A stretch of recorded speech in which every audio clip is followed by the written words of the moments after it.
Oke, selamat siang Sobat Aspirasi. Dan kita kembali lagi di Aspirasi Podcast, podcastnya kita semua. Oke teman-teman semua, jadi kita sekarang kedatangan lagi tamu yang luar biasa. Dan kali ini nggak cuma satu orang, tapi sebuah tim yang kemarin baru saja membanggakan Brawijaya karena berhasil meraih medali emas di sebuah ajang yang bergengsi, ajang besar, dan mungkin salah satu ajang paling bergengsi bagi mahasiswa di seluruh Indonesia. Inilah dia tim Empowermates. Oke, halo kakak semua. Halo. Mail. Oke, mungkin di sini aku udah ada perwakilan dari tim Empowermates ya. Tapi mungkin boleh perkenalan dulu kak. Kakaknya siapa juga. Oke, halo Sobat Ubi Radio ya? Ya. Kenalin, aku Muhammad Barier, bisa dipanggil Royhan. Aku dari Prodi Manajemen Fakultas Ekonomi dan Bisnis Angkatan 2022. Mungkin Sipta. Oke, halo semuanya. Aku Elia Faseptia, Sipta dipanggilnya, dari akuntansi angkatan 2021. Oke, berarti Kak Royhan dari angkatan 22, Kak Sipta dari angkatan 21. Betul. Oke, Kak Royhan dan Kak Sipta ini kan merupakan salah satu bagian dari tim Empowerment. Kalau boleh tahu nih, Kakak sama Kak Royhan sama Kak Sipta ini apa posisinya sebagai apa nih di tim Empowerment ini? Oke, kalau aku sebagai project manager. Oh, project manager. Aku sebagai Public Relation. Oke, public relation. Oke, kan tadi aku sempat notice ya kalau tim kalian itu kemarin menang nih di ajang Timnas. Ini sebenarnya mungkin pertanyaan yang bakal orang sering tanyain, gimana sih Kak perasaannya?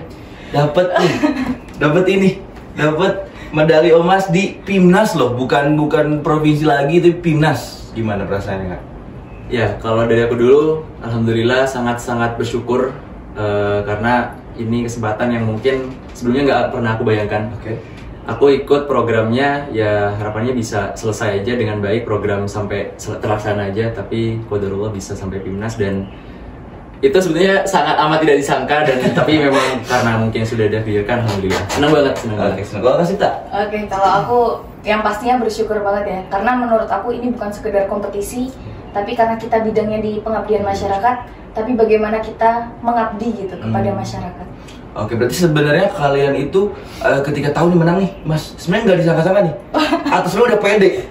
Kalau aku ya, jujur kan pertama diumuminnya perunggu, habis itu perak. Pas perak, benar-benar udah hopeless. Terus aku udah ngajak yang lain, udah turun yuk foto. Gitu, saking nggak expect-nya, karena itu dari berbagai universitas juga gitu. Iya, jadi itu kan diurut ya, jadi ada 2 kategori. Oke. Ada kategori yang dilombakan itu poster dan juga presentasi. Kebetulan ini kan presentasi. Ya. Nah, itu kan diurutin dari perunggu, kemudian perak, kemudian emas yang poster. Nah, ini kok nggak dapat gitu. Perasaan udah campur aduk nih. Ini bakal dapat atau enggak gitu. Terus masuk ke sesi kategori presentasi, juara favorit diumumin nggak dapat. Perunggu nggak dapat. Ini semakin turun nih semangatnya. Terus perak juga nggak dapet. Ya Allah, ini terakhir nih. Emas presentasi ini diumumin terakhir. Kalau misalkan ini nggak dapet, ya udah berarti pulang nggak bawa apa-apa gitu.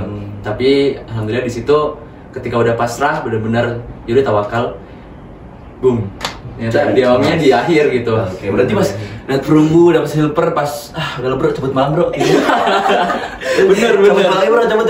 Tapi ternyata akhirnya menang emas di presentasi ya. Presentasi. Kalau misalkan yang posternya itu dari universitas mana ya yang dapat emas untuk yang PKM pengabdian itu? Wah. Waduh. Ada, jadi kayak kelas pengabdian tuh ada 4 kelas. Oh, 4 kelas. Ya. Oke. Jadi per kelasnya nanti ada perunggu sendiri, perak sendiri, emas sendiri gitu. Oh, berarti emang banyak cabangnya gitu ya? Betul. Betul. Oke. Kan tadi aku udah notice nih nama tim dari teman-teman semua, tim Empowermates. Tapi sebenarnya aku pengen lebih jauh menelisik tentang perjalanan kalian di tim kalian ini yang berhasil membanggakan Brawijaya. Kan setahu aku tuh yang berhasil membawa emas tuh tiga kelompok ya, Ada 3 dan tim. kalian salah satunya. Sebenarnya gimana sih awal ini terbentuk tim Empowerment itu apa? Gimana? Siapa yang mencetus? Siapa yang tiba-tiba gas Empowerment? Masih ada nih Kak. Oke. Aku duluan ya. Jadi pertamanya tuh aku diajak dosen gitu. Ayo dosen. ikut PKM gitu. Tapi kan aku di semester akhir ya hitungannya, mau fokus skripsi. Cuman tetap diajak itu sama dosen, ayo ikut PKM. Akhirnya oke lah, aku coba ikut PKM. Aku cari orang nih, kira-kira yang timnya bisa aku masukin siapa. Ketemulah timnya si Ika. Waktu itu kebetulan ada 3 orang, ada Ika, ada Royhan, sama ada Mayang. Oh berarti awalnya itu di 2 unsur yang dua pihak yang berbeda. Bukan sama sekali nggak kenal sih. Kami berempat, yang lainnya itu udah kenal. Cuman sama Mbak Sita itu nggak yang kenal. Iya, karena beda angkatan kan. Beda angkatan. Paham. Tapi ketentuan untuk PKM sendiri itu emang harus lintas angkatan. Gitu. Oh gitu ya? Harus lintas angkatan. Terdiri dari minimal 2 angkatan yang berbeda. Iya. Oke. Jadi kita tuh ada diwajibkan untuk lintas angkatan kan, angkatan 2021 atau 2022 dan segala macam lah, pokoknya harus lintas angkatan. Nah, jadi kayak simbiosis mutualisme aja, karena aku perlu ikut PKM. Oke. Terus akhirnya teman-teman yang lain butuh angkatan yang berbeda. Oke. Ketemulah di satu tim itu. Oh, simbiosis mutualisme. Oke. Oke, terus berarti awalnya memang Kasipta yang mengajak atau atau gimana? Kalau aku lanjutin ya. Jadi kalau dari POV-ku yang bareng Ika dulu, itu di awal di FEB itu kan ada yang namanya sekolah PKM. Sekolah PKM itu diinisiasi sama PKM Center FEB UB. Nah, di awal tahun banget itu, kami tertarik lah untuk ikut, kemudian menentukan bidangnya bingung. Awalnya pengen PKMK, kewirausahaan, karena sebelumnya kami udah pernah lomba bisnis plan. Nah itu kan ini ya. Tapi kayak pengen coba yang baru nih. Terus kepikirannya 2, antara RSH, Riset Sosial Humaniora, sama Pengabdian Masyarakat. Nah akhirnya aku gimana kalau PM? Nah terus PM biar kita dekat, coba cari orang warlock, warga lokal Malang. Nah kepikiran lah aku ke yang pertama Soleh. Aku ajakin, awalnya dia ragu-ragu nih, karena pada saat itu dia lagi ada banyak kesibukan memang. Dan takutnya malah membebani, nggak bisa maksimal, dia masih pikirkan, mempertimbangkan, tapi akhirnya mengiyakan. Terus udahlah 3 orang ini terkumpulkan, terus Ika ngajak temennya lagi, satu lagi Mayang. Nah dari keempat itu akhirnya Ika lah yang dipertemukan dengan Kasipta. Yaudah akhirnya 5 ini kumpul gitu. Tapi itu berarti belum ada ide besarnya? Belum sama sekali. Ketika udah kumpul baru kita jadwalin meet, kita brainstorm ide, ya muncullah beberapa referensi dan mungkin ntar kita bisa lanjut lagi ngobrolnya. Nah tadi mungkin bagi teman-teman yang nggak tahu, tadi sempat dinotis ada Ika, ada Mayang, ada Soleh, itu mereka adalah anggota dari tim Empowerment dan Kak Ika tuh ketuanya. Ya, ketua dari tim Empowerment ini. Dan kita lanjut ya. Brainstorming nih, meeting. Di mana? Nggak ada spesifik tempat atau di UB. Nah, meet pertama di mana? Meet pertama online. Online. Tapi di situ kita langsung make decision gitu. Kita mau PKM apa? Karena kita perlu cepat juga kan. Terus kita langsung coba telaah gitu. Permasalahannya tuh seperti apa gitu kan? Yang perlu diatasi sama mahasiswa khususnya. Berarti emang dari awal itu bahkan belum tahu mau maksudnya bidang apa itu masih didiskusikan? Iya, betul. Terus keluarlah di online meeting itu Pengabdian Masyarakat? Iya. Itu siapa tuh yang akhirnya kita PM aja? Sebenarnya aku juga pengen, terus yang lain juga akhirnya boleh nih, karena juga ada dukungan support dari Warlock juga kan. Warlock akhirnya yang lebih mengetahui Malang lah, karena ketika di PKM, ketika kita mendapatkan pendanaan itu kan terbatas. Ketika mitranya jauh, itu akan sangat boncos di transportasi. Akhirnya malah uang yang harusnya dialokasikan buat implementasi program itu ya nggak sebanyak yang seharusnya ketika jauh gitu. Nah dari situ tercetuslah PM dan rembuk lah untuk idenya sendiri. Kenapa akhirnya ini udah sepil belum idenya? Bentar ya.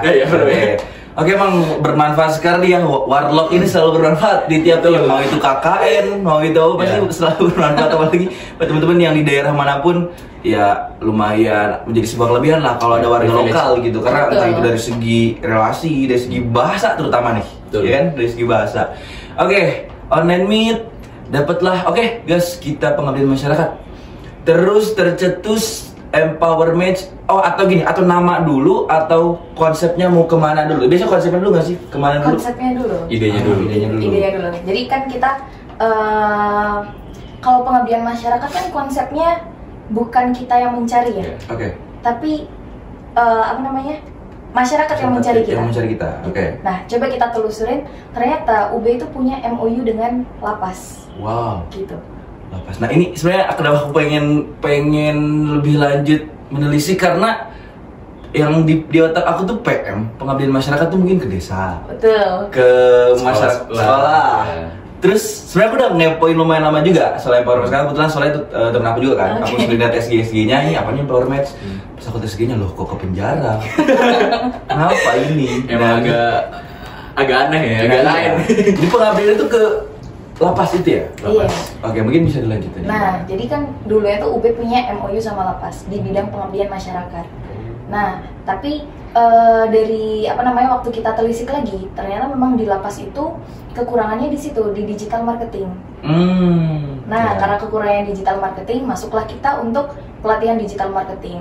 Cuman sebelum jauh ke tema digital marketing ya, sebenarnya kita juga kayak masuk ke kandang singa gitu loh. Iya, betul. Namanya penjara ya. Itu kita kayak masuk kandang singa. Terus, tapi yaudah karena memang ini yang dibutuhkan masyarakat, kita coba ke sana. Berarti itu di lapas Malang ya? Di lapas kelas 1 Malang. Kelas 1? Lapas tingkatan paling tinggi. Wow. Iya, jadi pidananya yang paling tinggi. Oke. Kaget ya. Ternyata tingkatan paling tinggi.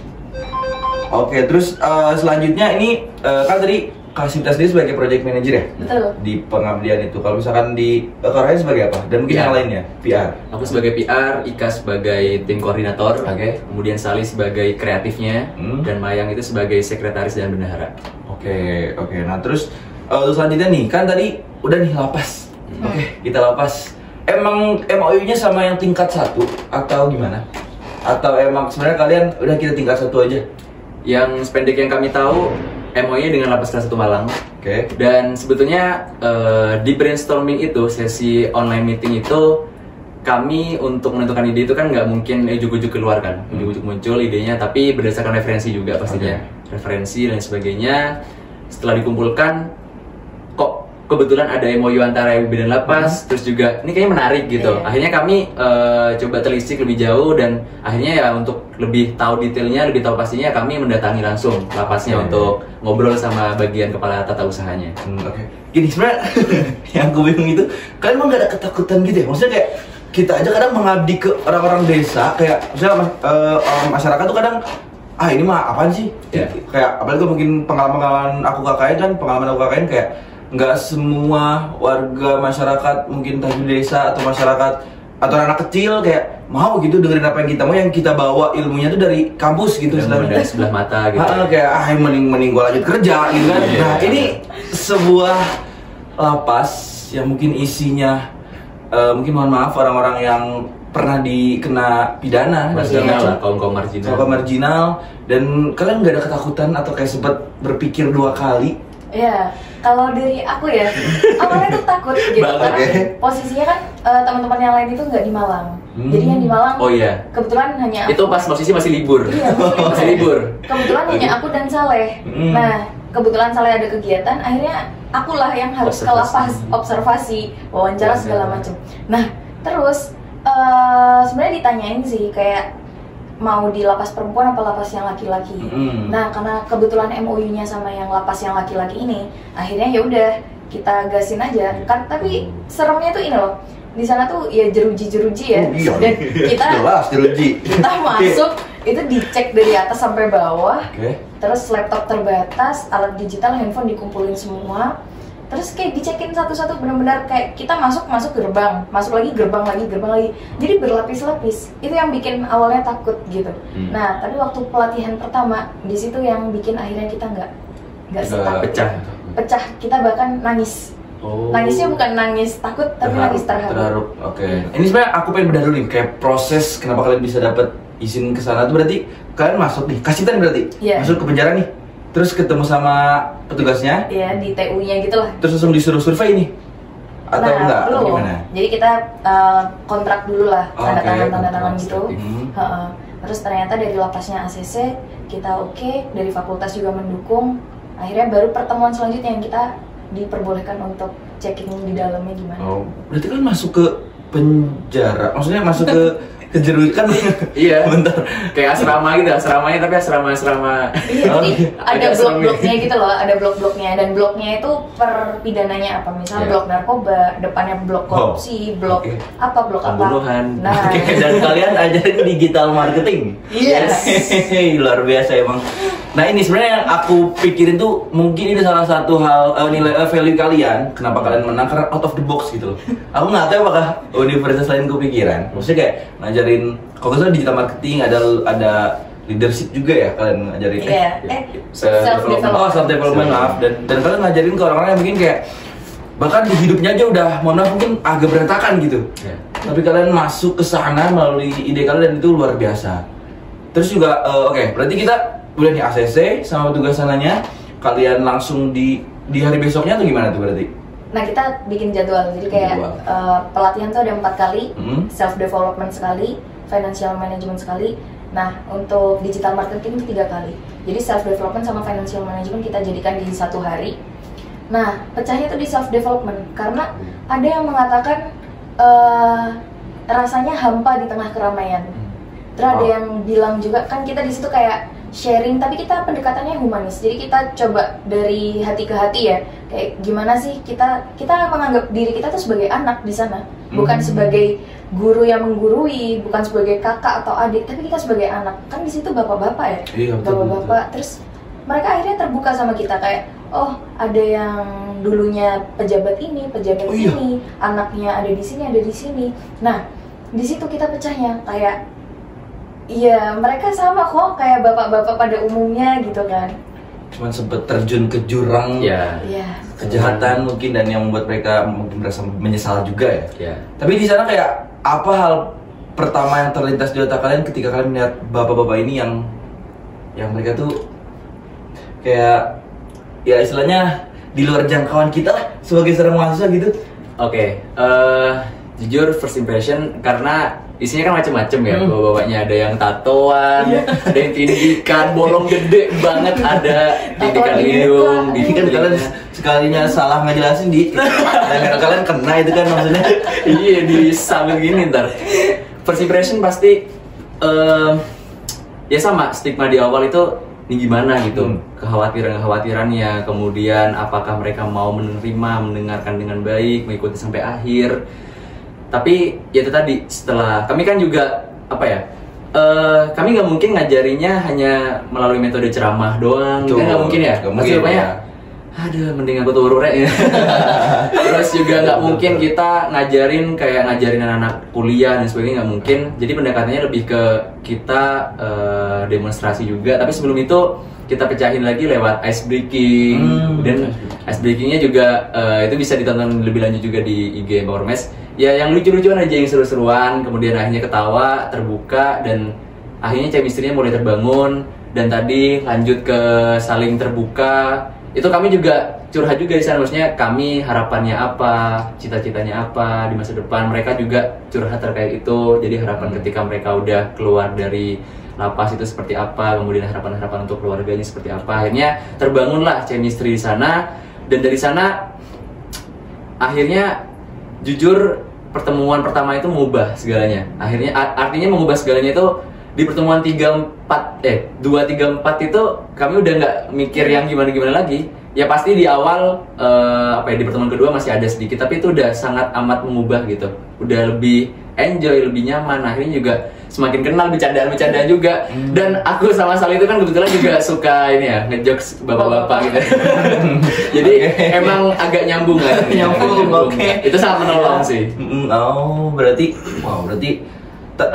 sebenarnya di first impression mungkin kalian agak takut, tapi ternyata nggak segitunya ya. Maksudnya kayak ternyata mereka tuh punya sisi humanis, sisi yang bisa kita sentuh gitu secara emosional gitu. Ya mau nambahin juga, dan alhamdulillahnya yang dipilih itu dari lapas memang orang-orang yang sudah melalui asesmen yang ketat, kemudian orang-orang yang sudah berkelakuan baik, dan orang-orang yang ya beberapa udah mau keluar dari lapas gitu. Jadi memang orang-orang yang sudah siap nih mau diberi pelatihan. Bukan orang yang baru masuk lapas, pidananya pembunuhan, kan nggak lucu ya. Kami ngajarin terus tiba-tiba ada pisau dari belakang. Wah itu nggak lucu ya, maksudnya PKM kan meninggal nggak gitu ya. Oke, nah terus berarti kan ada 4 program nih kalian, 3 yang kalian jadikan sebuah tema pelatihan. Kenapa 3 yang dipilih? Berarti kan ada apa? Self development, ada digital marketing sama financial management. Kenapa 3 ini yang dipilih sama kalian? Jadi intinya tuh sebenarnya digital marketing. Karena di sini yang kita perbanyak ya pelatihannya. Tapi sebelum masuk ke digital marketing, kurang lengkap rasanya kalau warga binaan atau narapidana ini belum kita berikan keyakinan diri, kepercayaan untuk jualan, kepercayaan untuk mereka diterima di masyarakat. Akhirnya kita mencetuskan self development buat menguatkan kayak apa sih yang mereka pengen tuju nanti setelah keluar. Kan kalau misal mereka udah yakin, mereka siap, akan lebih mudah menerima materi digital marketing gitu. Tapi akhirnya kita masukin financial management juga biar mereka pengelolaannya itu bisa sesuai. Karena banyaknya kasus narkoba. Iya, jadi ada datanya itu 70% di sana itu karena kasus narkoba. Kan kalau misalnya nggak punya pengelolaan keuangan yang baik, takutnya disalahgunain lagi. Ya, gitu.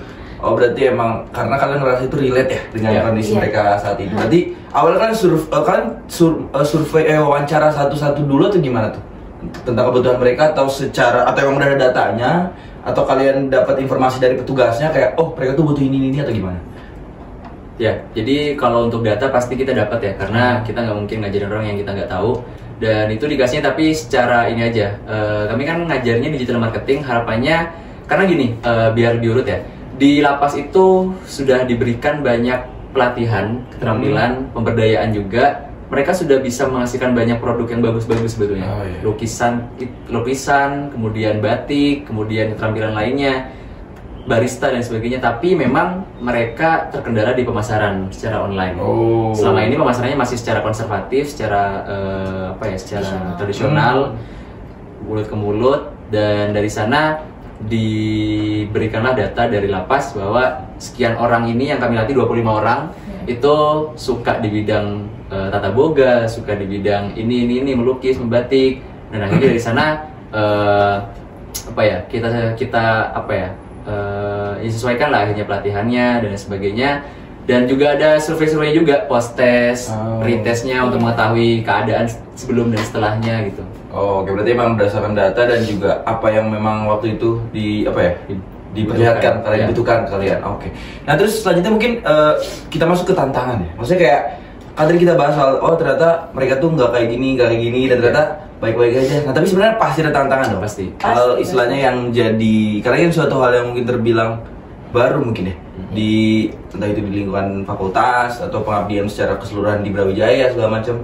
Apa tantangan yang kalian sering hadapi atau yang pernah kalian hadapi selama melakukan pengabdian di lapas itu gitu?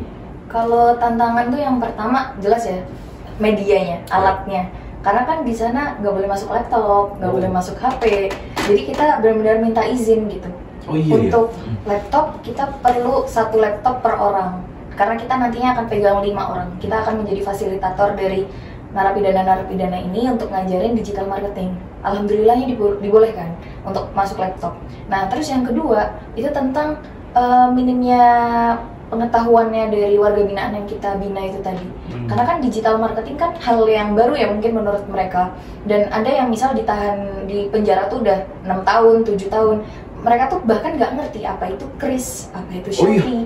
Akhirnya kita bener-bener kayak yuk bahwa kita ini sekarang udah di era yang melek digital banget gitu. Kalau misalnya di penjara ya oke lah misal nggak bisa mengakses kayak gitu-gitu, tapi kita coba bangun lagi gitu bahwa warga binaan itu perlu bisa, karena di luar nanti ketika mereka keluar itulah yang digunakan gitu. Oh, tadi aku sempat ngelatih soal yang mereka nggak tahu Kris.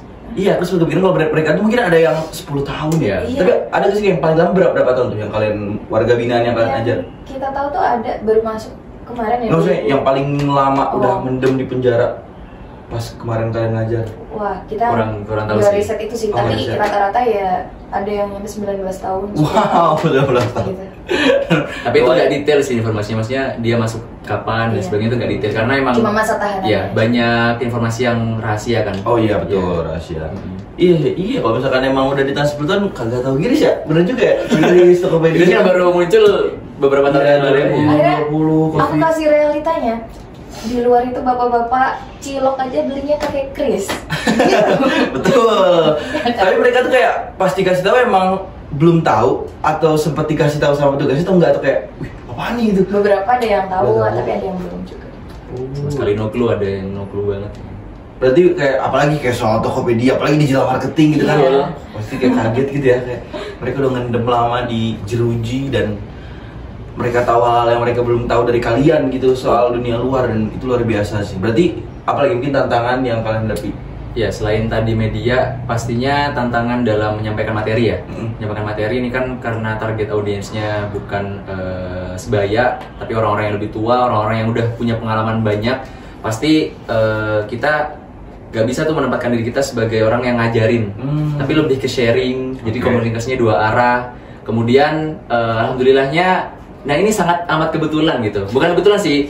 Jadi Saleh, salah satu anggota kami itu memang sudah punya sertifikasi digital marketing BNSP. Nah akhirnya ya udah, karena dia juga seorang coach yang sering ngasih training, sudah biasa ngasih pelatihan-pelatihan, dan dia juga sering kumpul sama bapak-bapak, mas-mas yang jauh usianya di atas dia. Akhirnya ini sangat membantu gitu, sangat membantu. Dan bapak-bapaknya akhirnya ya pasti nggak bisa memastikan semuanya enjoy, semuanya nyaman, tapi mostly bisa kami pastikan mereka itu sangat nyaman dengan pelatihannya. Dan bahkan ada beberapa yang nih kok udah selesai gitu ya, mau nambah lagi, bahkan mau nambah lagi pelatihannya, karena asumsi kami mereka sangat amat mendapatkan manfaatnya gitu.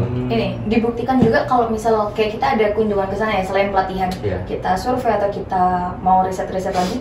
Misal yang datang nggak berlima nih, dicariin sama bapaknya. Oh iya. Ini mbak ini mana, mas ini karena kan kesibukan kami beda-beda ya. Ada yang ada kepanitiaan, ada kuliah mungkin. Nah itu ditanyain. Ada yang waktu itu Mayang itu kan salah satu warga binaan yang kami latih itu ada yang dari timur juga ya, dari NTT. Kalau Mayang itu dari NTB. Itu kan sama-sama masih satu daerah kan istilahnya. Itu ditanyain waktu itu, mana yang NTB gitu, nggak datang gitu. Mereka udah best friend ya sama orang-orang sana tuh. Hati-hati nih teman-teman, kalau mereka udah keluar nih, hati-hati, mereka dijagain nih. Mereka dijagain nih. Bodyguard. Aku berarti iya sih, karena emang kita sebagai mahasiswa juga perlu positioning ya. Terusnya apalagi dalam pengabdian di mana menghadapi orang-orang dengan latar belakang yang berbeda-beda, apalagi ini dengan latar belakang yang beda banget gitu kan. Sebenarnya beda-bedanya itu juga unik sih, karena kita ngajarin 25 orang, kita kan nggak bisa tahu latar belakangnya itu mereka. Tapi dari kayak lulusan SDK, lulusan SMA, kita tuh juga nggak bisa tahu itu karena emang privasi. Tapi waktu kita ngajarin ada yang terbuka, ada yang S2, ada yang S3. Jadi kita benar-benar yang kayak bisa yuk, karena ini yang mereka inginkan gitu. Bayangin aja mahasiswa ngajarin S3. Udah berarti kayak emang banyak data yang rahasia. Sebenarnya aku pengen nanya ini, aku nggak tahu boleh di-share atau enggak, kayak kan kalian pasti ngobrol ya mereka mungkin, entah itu secara personal atau secara bareng.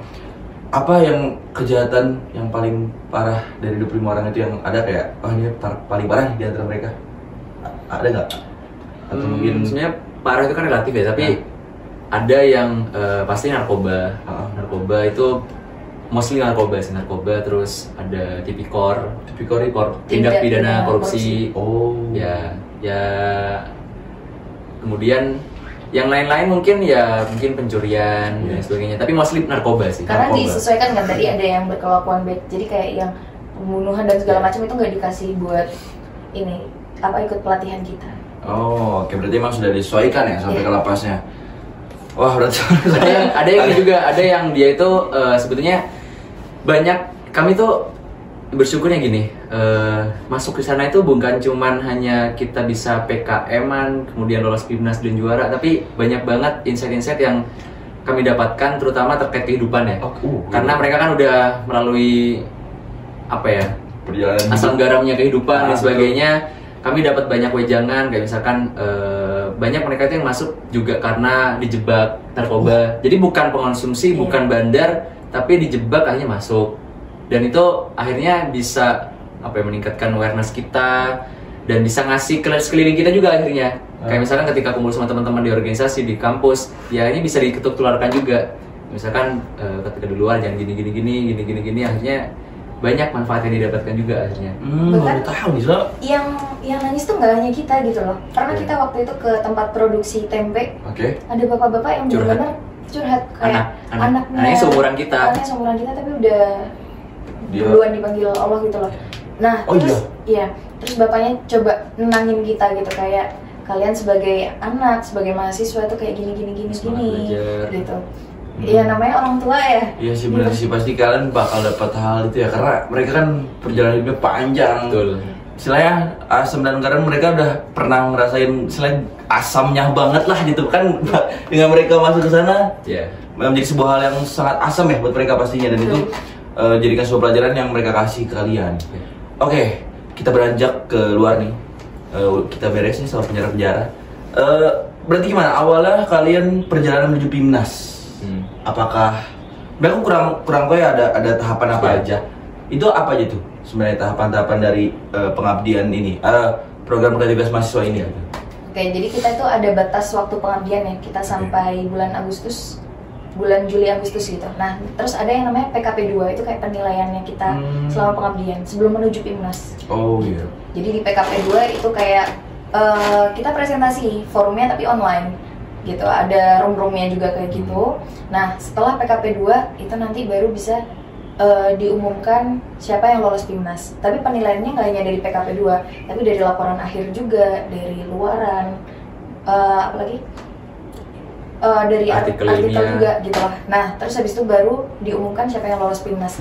Nah, ketika lolos PIMNAS itu juga masih ada yang perlu kita tuntaskan lagi. Ada poster, ada PPT buat presentasi, sama ada artikel ilmiah gitu. Jadi lewat PKP 2 dulu nih. Seleksi ini tuh berarti dari siapa yang menyeleksi? Ada lembaganya kah? Ya, jadi yang menyeleksi itu dari Dikti Belmawa. Jadi itu mahasiswanya Kemendikbud lah. Terus tentunya aku tarik ke belakang lagi tuh perjalanannya ya, sebelum itu kan pasti penyusunan proposal ya. Proposal, terus dari situ submit universitas, lolos, dari universitas disubmit ke Dikti, ke pusat nasional. Nah itu alhamdulillah dari sana ditentukan siapa yang dapat pendanaan, programnya didanai untuk bisa dilanjutkan. Nah alhamdulillah kami termasuk salah satunya. Terus dari sana ya udah kita ngejalanin yang tadi itu sampai Juli Agustus, dan dari sana evaluasi, dan ya alhamdulillah diumumkan sebagai salah satu finalis di PIMNAS 37 di Universitas Airlangga. Untuk PIMNAS sendiri tuh kebetulan itu ada 525 tim dari 118 universitas yang lolos perguruan tinggi. Dan proposal yang itu semua bidang. Dan proposal yang aku bilang tadi di awal itu total data yang terinput itu 43.000 proposal. Wow, luar biasa. Tim informasi memang luar biasa teman-teman. Dengan saingan segitu dan kalian bisa keluar sebagai juaranya gitu. Berarti dari 43.000 itu dengan ide kalian yang out of the box sekali, dengan pengalaman yang pastinya kalian dapat, berhasil meraih juara itu. Tapi capek gak sih sebenarnya? ini biar kita lebih humanis nih. Nih banget sih. Karena hitungannya 10 bulan. Jadi Januari kan? Iya, kita masukin proposal meet pertama yang Google Meet tadi, itu Januari. Sampai selesai PIMNAS itu Oktober. Jadi 10 bulan itu cukup panjang perjalanannya. Oke, berarti bentar. Itu sebenarnya kalian melakukan pengabdian dulu, terus PKP 2, terus PIMNAS, pengabdian lagi, atau di PIMNAS tinggal presentasi laporan kalian? Nah, jadi kita pengabdian pakai uang pendanaan yang tadi ya udah cair. Habis itu PKP 2, setelah PKP 2 diumumin lolos PIMNAS, baru kita selesaikan yang artikel, kita selesaikan poster, PPT. Tapi nggak pengabdian lagi karena kita mengusahakan biar warga binaan ini secara mandiri gitu. Targetnya biar mereka mandiri, kita keluar mereka udah ready gitu.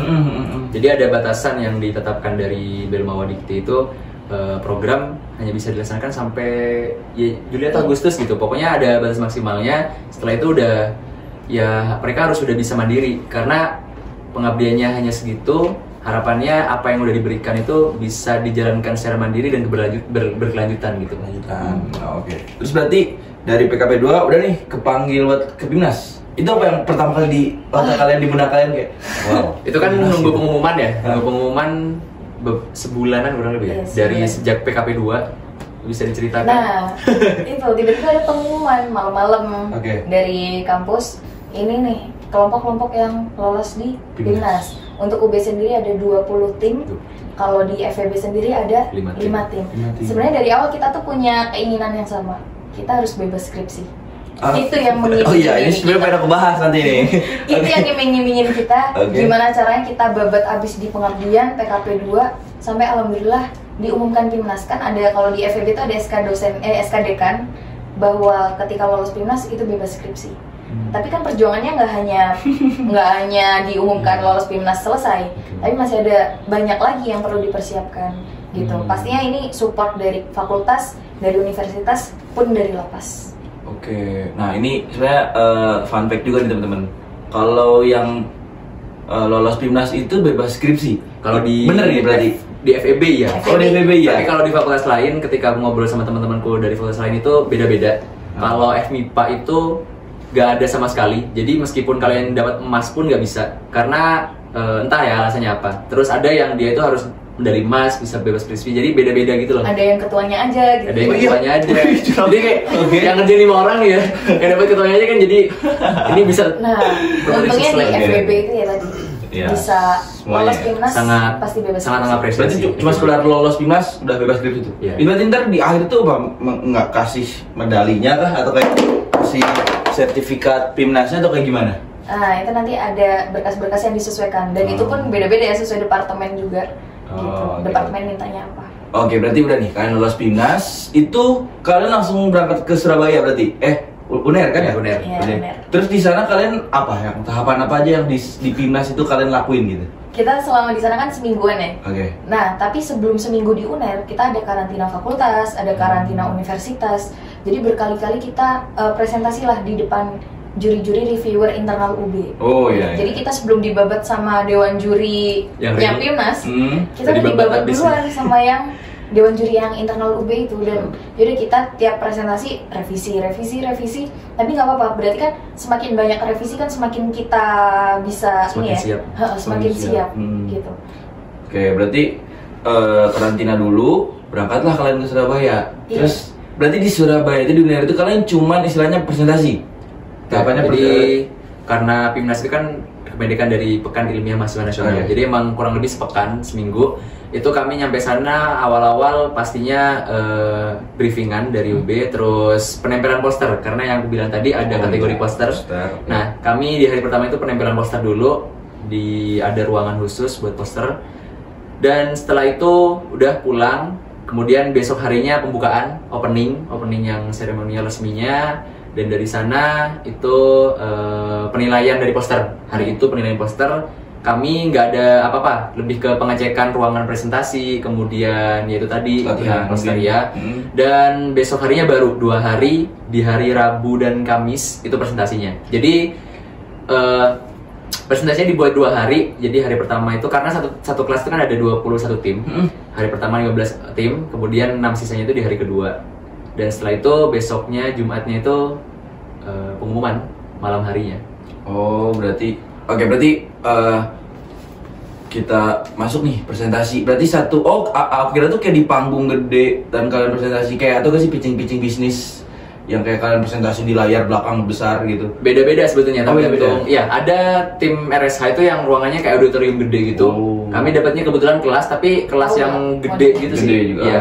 Nah, itu kan berarti di UB ini kan udah dibantai sama jurinya. Gimana nih? Kalian harus presentasi di depan juri-juri yang mungkin skala nasional mungkin ya? Ini juri-jurinya berarti dari orang Kemendikbud atau gimana? Dosen-dosen universitas yang memang bagus ya. Ya gimana tuh? Apa kalian dibantai juga atau gimana tuh? Iya, jadi waktu presentasi itu kan sistemnya diacak ya, diacak pakai speedwheel satu-satu. Jadi deg-degannya itu nggak selesai-selesai. Ini bisa aja sekarang kami, bisa aja bukan, bisa aja kami gitu. Tiap sesi itu deg-degan, padahal waktu presentasinya hanya 10 menit gitu kan. Jadi cepet tapi lama sih, 10 menit, terus tanya jawab tuh 15 menit. Kebetulan di tim kita dibagi, jadi Rayhan sama Ika itu presentasi, yang tanya jawab ada di aku, Mayang, sama Saleh. Terus nanti kalau misal ada yang jawaban perlu ditambahin, nanti baru Ika dan Rayhan itu masuk. Nah, terkait pertanyaan-pertanyaannya, itu jujur ada yang pernah kita udah coba pelajari.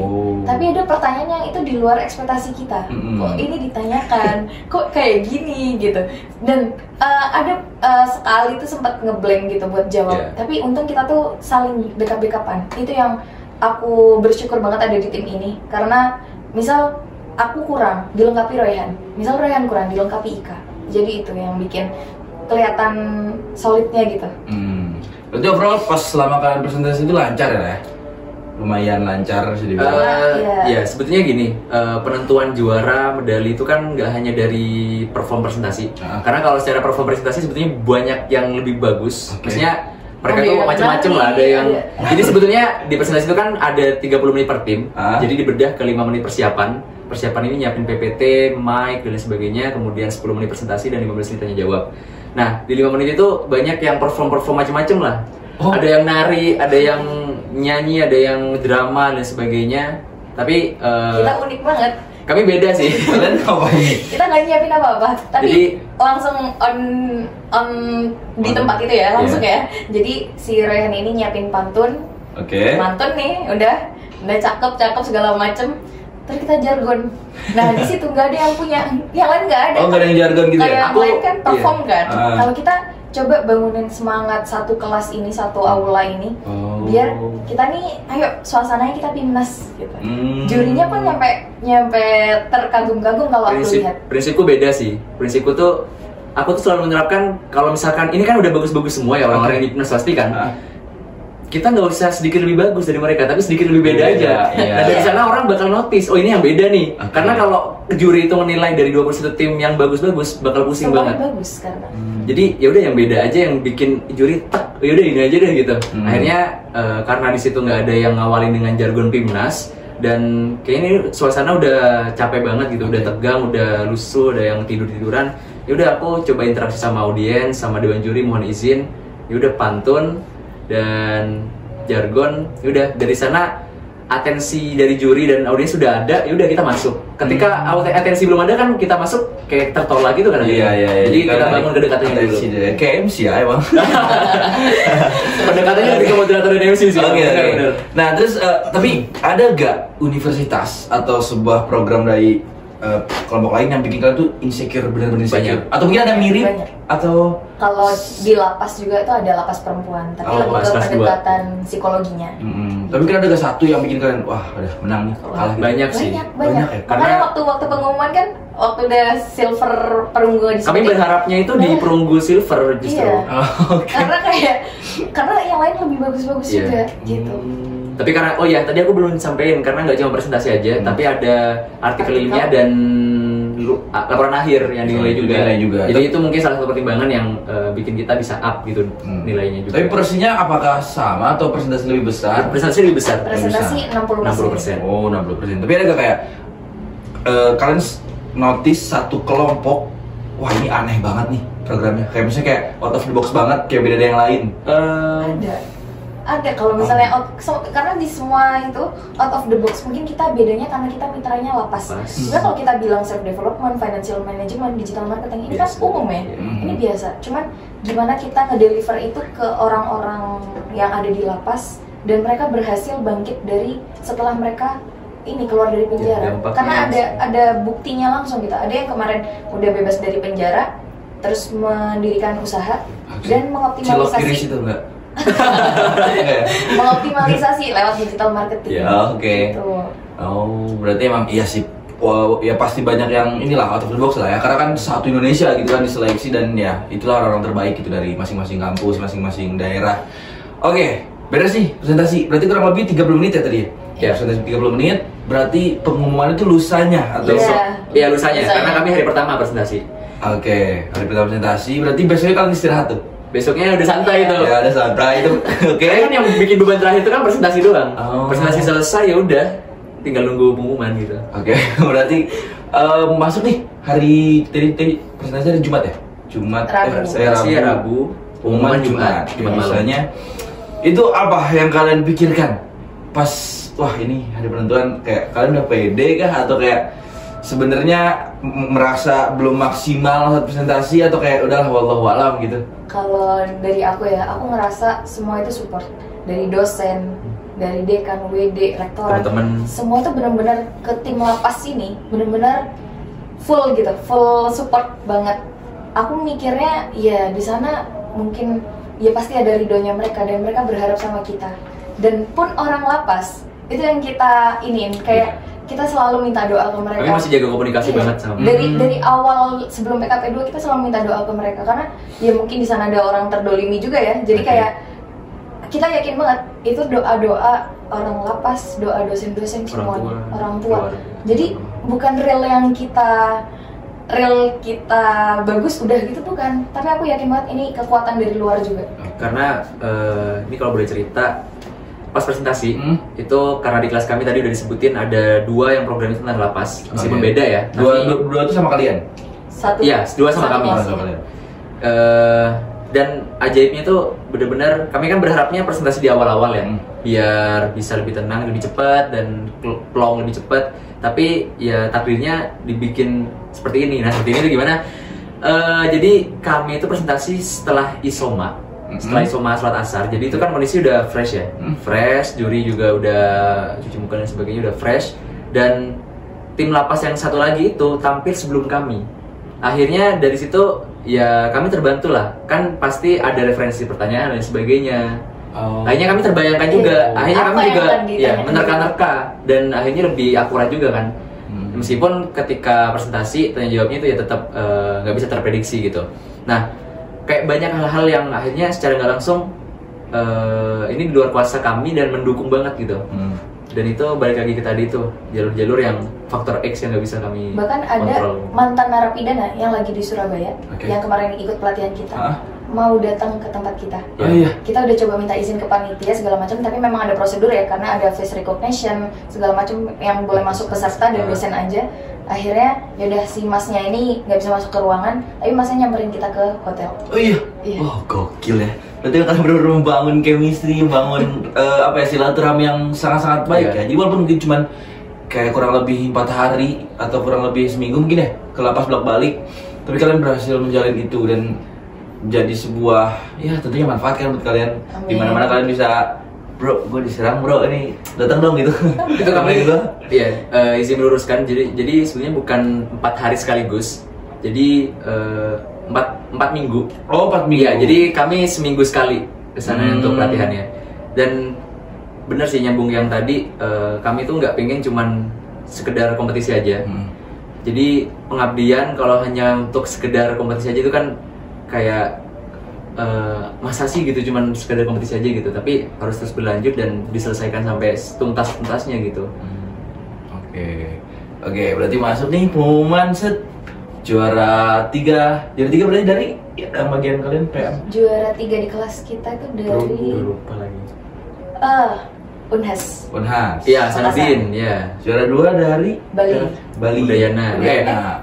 Ganesha. Pendidikan Ganesha Udiksa. Terus pas juara pertama tim empowerment, wah itu kan gimana loncat atau gimana tuh? Jujur gemeteran semua. Jujur biasanya kan kalau kita nungguin announcement pengumuman itu kan kita ngerekam biasanya. Tapi di titik itu aku udah naruh HP, udah aku cas, udah pasrah aja. Di Perak itu udah aku Perak nggak dapat ya udahlah aku cas gitu, aku taruh. Lo ternyata nggak dapat ya. Kalau gitu aku rekam aja tadi. Dari MC-nya tuh langsung Brawijaya itu langsung kayak ya udah. Karena kan di kelas itu cuma kami yang Brawijaya. Ketika disebut Brawijaya udah berarti ini kami nih gitu. Dan akhirnya yang ngerekam ya teman-teman yang ada datang dari Malang itu teman-teman datang itu yang ngerekam. Dan aku lihat emang kalian tuh sempet kayak peluk-pelukan sama Pak Wadek ya gitu. Terus videonya itu luar biasa, kapan lagi kan ada masa peluk-peluk pejabat fakultas gitu kan. Terus ya pasti Pak Wadek juga bangga banget pastinya karena memang selain membanggakan nama kampus, membanggakan nama fakultas juga gitu. Karena kan dari FEB fakultas kalian satu doang berarti kalian yang dapat emas ya, kalian doang ya. Sisanya ada yang perunggu mungkin. Alhamdulillah kami yang salah satu-satunya dapat medali. Wow, gila. Berarti emang luar biasa ya. Selain banggakan kampus, tentunya banggakan fakultas juga. Dan pasti kalian jadi anak-anak emasnya fakultas dengan nih. Apalagi dengan kan PIMNAS sebuah ajang yang sangat-sangat bergengsi ya, apalagi di kalangan mahasiswa. Oke, berarti apa aja sih pelajaran yang kalian dapat selama menjalani proses PIMNAS ini gitu? pelajaran pertama atau pelajaran aku dulu yang sangat berharga? Oke, sebenarnya banyak banget ya pelajaran-pelajaran berharga. Cuman kalau diizinkan highlight satu, apa ya? Jangan, kalau dari aku sendiri jangan pernah mengandalkan kekuatan diri sendiri aja sih. Jadi, tapi libatkan orang lain, libatkan ya kalau dalam Islam ya Allah Subhanahu Wa Taala, dan dari sana ya pasrah, tawakal, tapi tetap usaha yang semaksimal mungkin, dan di sana udah tinggal ya udah serahin sama Yang Maha Kuasa aja. Itu sih yang benar-benar aku pegang, kayak aku tuh setiap kegiatan selalu melihat kebesarannya gitu. Selalu melihat kebesarannya. Aku ikut lomba ini di mungkin sebelum-sebelumnya kayak ada hal-hal faktor X yang membantu banget, dan akhirnya semakin meningkatkan ya keimanan, ketakwaan, rasa kagum, rasa takjub gitu. Dan dari ini pun semakin meningkatkan juga. Ya itu sih kalau dari aku. Oke, kalau dari Kasih tak? Kalau dari aku tuh, aku jadi ngerti kalau dunia itu luas dan masih ada orang-orang yang perlu kita bangun semangatnya. Kita bantu itu di situ. Oh, berarti berarti emang karena udah Islam targetnya mungkin yang banyak gak diduga orang ya, yang orang tuh Islam mungkin gak nyentuh ke sana gitu.